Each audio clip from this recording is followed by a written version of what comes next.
Shalom again. This is Sarah, Darlene, Israel. I'm Love Herself.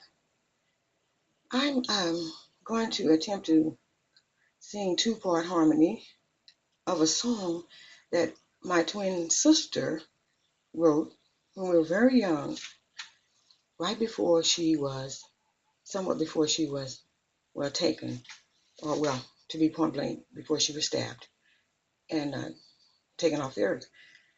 She wrote a very beautiful song, and we rehearsed it quite a bit, and I'm going to attempt to sing it for her honor and a tribute to her.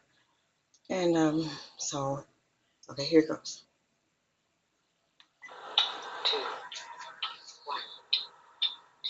2. There are times, there are days, there are millions and millions of ways.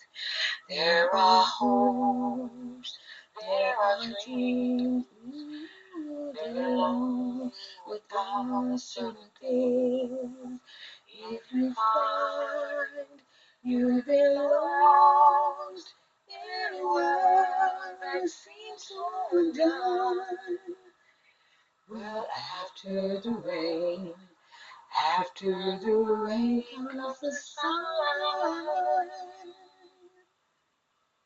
You must take, you must give, you must learn to live and let live.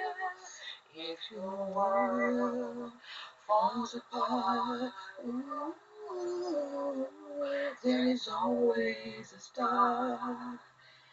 If you find you belong in a world that seems so undone, well, after the rain, after the rain, after the rain, after the rain, come down.